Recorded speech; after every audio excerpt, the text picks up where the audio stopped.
Hey everybody, my name is Nathan Christopherson. I'm the worship leader at Harvest Time in Chippewa Falls. Today is day 25 of our 40-day fast, and we are focused on the theme of go in the scriptures. And so I'm going to be sharing a scripture that's really meaningful to me. It's one of the prayers in the New Testament.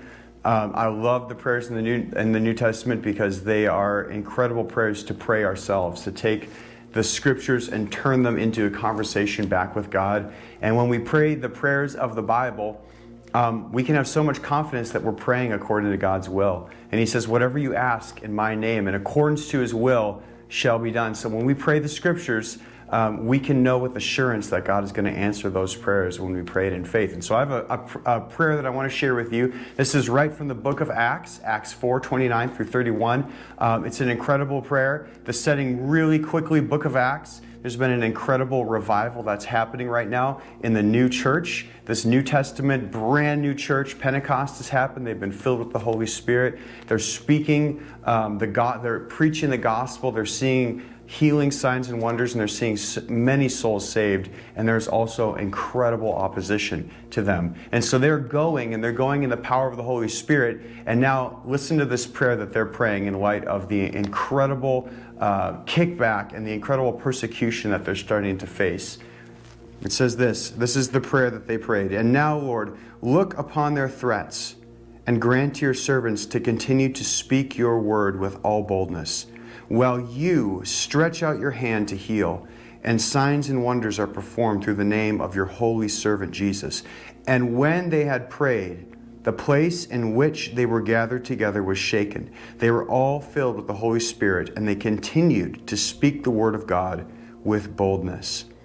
Boldness is a response to the work of the Holy Spirit in our life.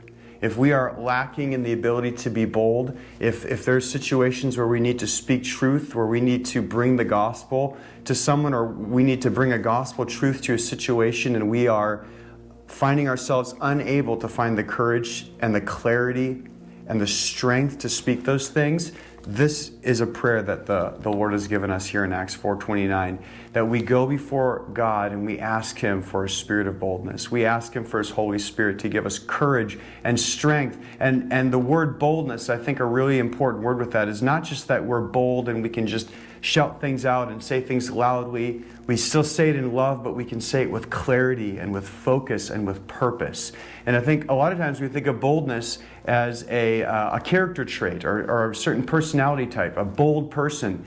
But the scripture can turn anyone into a bold person, regardless of your personality or how you talk or how quiet you talk or how loud you talk. You can have boldness because you can have clarity and purpose in speaking the truths from a place of love. So let's pray this prayer together. God, we ask you for boldness. God, we ask you that you would put a spirit of boldness on your church, that we would speak with clarity, that we would speak with love, that we would speak with purpose, that we would speak the truths of your word, and we would trust that you are going to stretch out your hand and you're going to move in power, God, through our boldness and through our obedience and our love and devotion to the truth. God, would you just put a spirit of boldness on us today? God, I ask you right now in the different things that we face as we go into the world and we are your disciples following you with all of our hearts, that you would truly place clear words from your heart to speak with boldness and love and clarity. In the name of Jesus, amen.